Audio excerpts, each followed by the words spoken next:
Hello everyone, hello and welcome. Thank you for joining us in Ukraine for this special program. A special program dedicated to the second anniversary of the Russian invasion of Ukraine. We begin this program from Maidan Square, a symbol of the revolution. Ukraine is a country of just over 42 million inhabitants, and millions of them, 3 million, have taken refuge in neighboring countries, mostly in the European Union, while more than 1.5 million are, well, internally displaced persons. It is difficult to estimate at this time, but it is likely that hundreds of thousands of Ukrainians have been killed or injured. It is estimated that since February 24, 2022, approximately 20% of Ukrainian territory has come under Russian control. In the meantime, the European Union has been a key partner throughout the war, providing civilian and military aid and also sanctioning Russia with 12 and soon 13 sets of sanctions against Moscow. The Union is also now offering a real prospect to its Ukrainian neighbor since it agreed to open accession negotiations with Ukraine at the European Summit last December.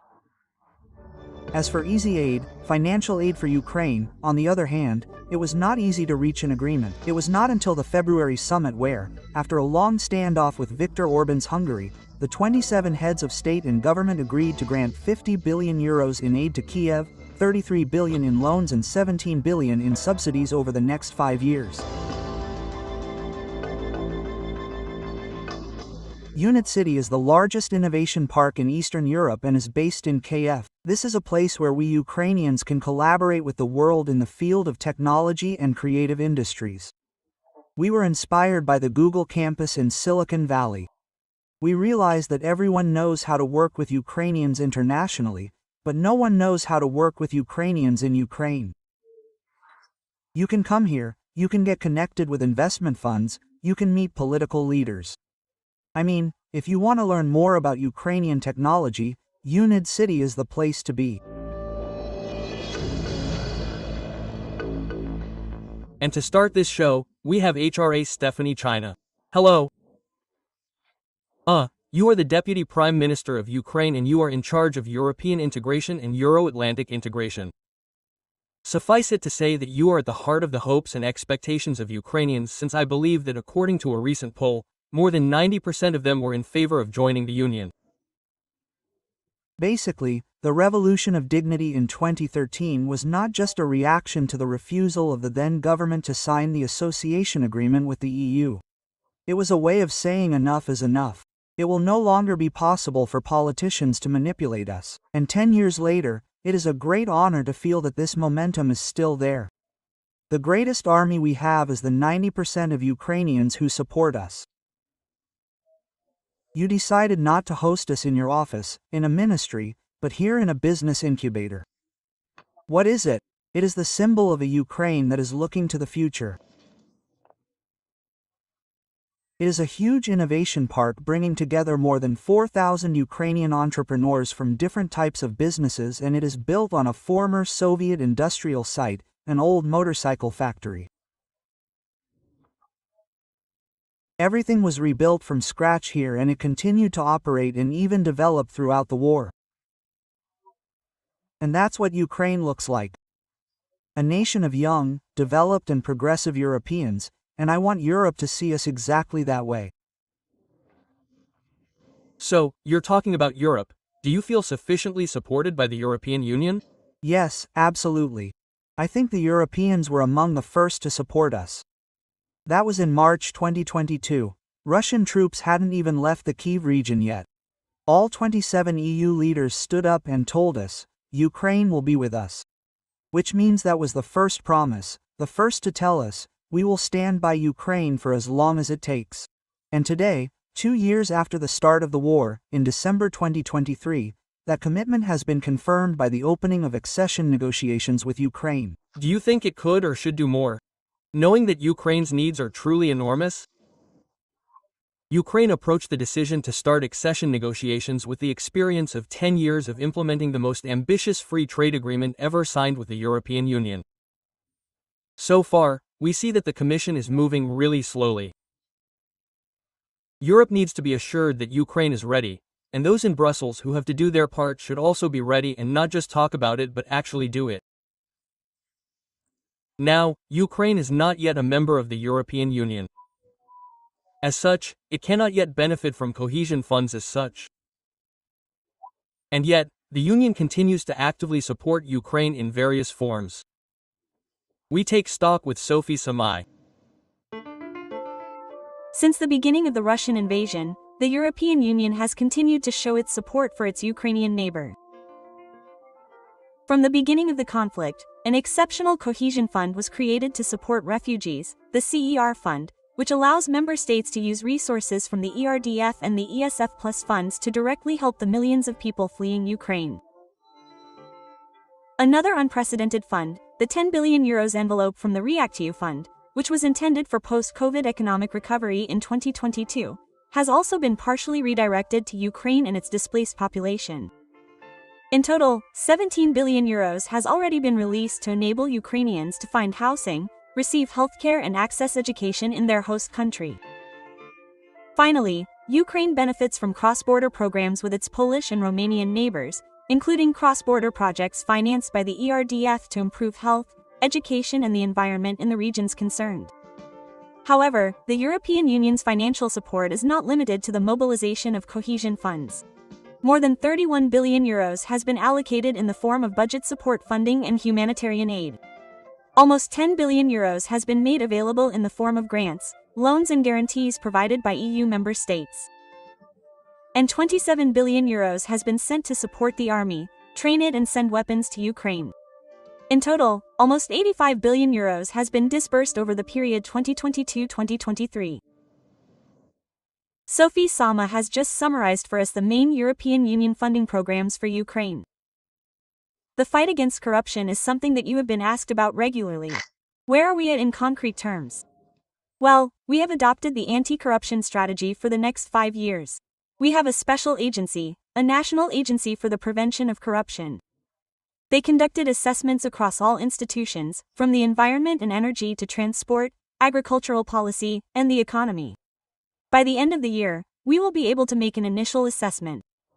This means that it is truly cross-sectoral. There were calls for reform for Ukraine. There was also an acknowledgement that the European Union needed to be reformed. What are the next steps for you in terms of discussions on accession? I think the best way to start the accession process will be to start the formal review. The CR has prepared everything necessary for this. Over the past year, we have conducted a self-assessment based on the EU acquis provided to us by the European Commission. Personally, it is very difficult for me to dissuade those who want to move forward and take action, because you cannot imagine, for example, in Parliament, when they prepare each plenary session, they put first the introduction of EU-compliant legislation, reforms, the fight against corruption. And now, we are just sitting in the situation where they are waiting for a roadmap from me and I am not really in a position to provide it because there is no movement in Brussels. Thank you Ora Stefanicina for your sincerity. In any case, the European Union's support for Ukraine began well before the Russian attack in February 2022. In particular, the Union did provide support through cohesion funds, but not directly to Ukraine, but to neighboring countries, who then had to help their neighbors in sectors such as health, education or transport infrastructure. Luke Brown looked at his projects in the west of the country.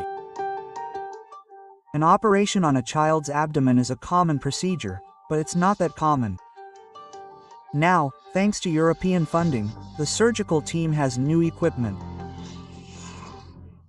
It's safer for children, more precise for children, and we perform more modern surgery.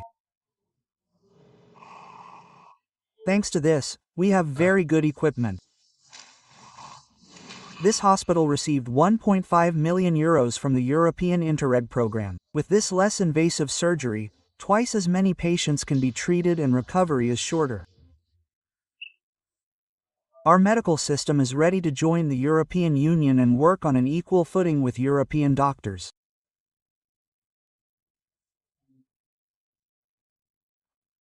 Technological and Potrybno-Tryskie Obladnana in Ukraine, cross-border projects under the cohesion policy were mostly initiated before the war, but now this European funding is essential for the reconstruction of the country. In Irpin, the fighting that took place there destroyed more than half of the homes. This is the case for Andril's apartment. Here, European funds allowed him to repair the roof and the exterior walls. The rest is his responsibility.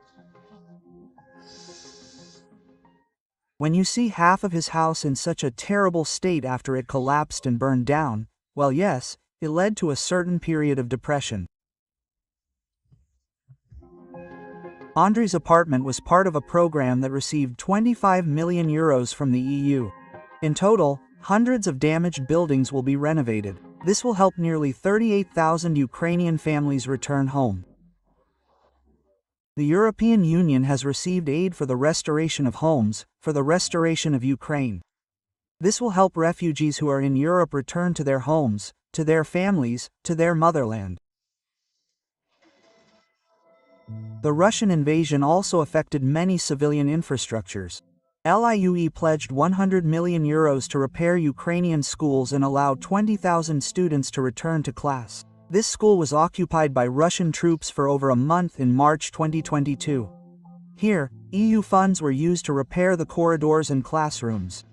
We always tell the children, look at the children, see how we receive support from outside. We understand very well that this money could also be invested in the development of culture and civilization in every European country, but they invest it here instead. So we are very grateful. EU funds also help transform the former underground coal depot into a bomb shelter. 200 students can continue to study even when the sirens sound. Even if the lights go out, children still have a place to charge their mobile phones because there is an autonomous power supply here, and it adds a sense of comfort, stability, so that they feel that everything is okay. More than 100 shelters in schools have been set up in this way. The EU has contributed 85 billion euros in financial, humanitarian and military assistance to Ukraine.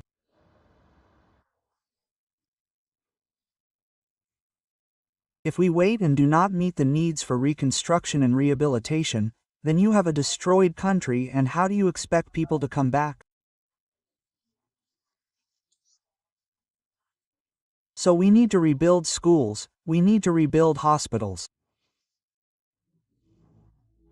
I mean, let's not forget that Putin's Russian system has systematically destroyed civilian objects, civilian infrastructure, and has committed war crimes. At the end of December, Brussels gave the green light for the opening of accession negotiations.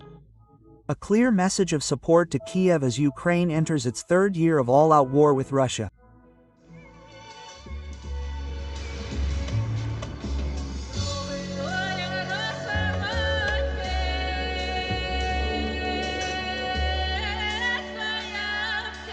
Here we are at the Relenko Museum in the heart of Kiev, an empty museum. We're going to come back to it in the company of a voice that counts here in Ukraine. Our guest is Andrei Kurkov. Androv, hello. So, you were born in St. Petersburg, Russia. Your books have been published all over the world in many languages. The best known of them is probably The Penguin, a satire of the post-communist era, and then followed a dozen novels, the most recent of which is for the French-speaking world. In any case, it's The Heart of Kiev, a serial drama set in Ukraine in 1919. Andrei Kurkov, how is cultural life in a country at total war? Cultural life has become very limited and very militant. And there are about 40 Ukrainian writers and poets who have been killed by the Russians. There are more than 30 Ukrainian writers and poets who are soldiers on the front today, and there is a cultural migration. There are writers, painters, and theater people who have become refugees abroad. So I have a question. Are we ultimately dealing with a cultural war in parallel with this war, this conflict with Russia? Oh, of course, because for me it's like 3 wars at the same time. The war for Ukrainian territory, the war against Ukrainian identity, and the geopolitical war, as Putin often says, is a war against the West, against the democratic world. Andrei Kurkov, in this context, why is the European Union's aid important? What is its action ultimately? Yes, I know that there are rare paintings that were, in the term of war, displaced in Europe. And there are many paintings, objects, and art that are hidden practically, in the shelters, perhaps here, on the second floor, or the third floor.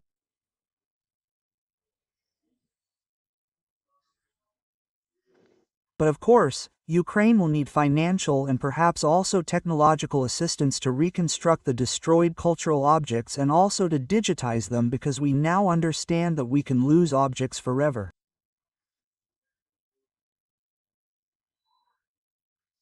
Andrei Kirkov, 2 years of war means 2 years of fear, 2 years of fatigue, 2 years of weariness.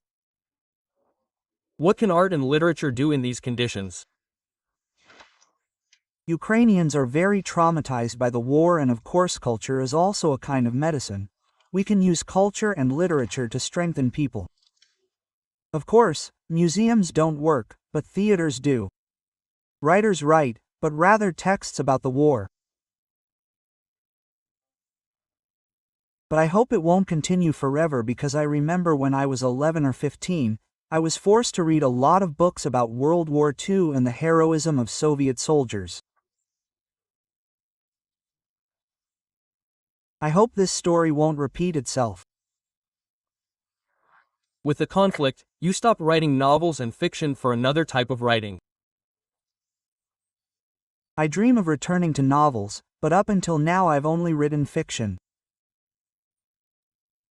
I write articles for the international press, also for newspapers here and there, but I hope I'll be able to finish the novel that was interrupted by the war, perhaps towards the end of next summer.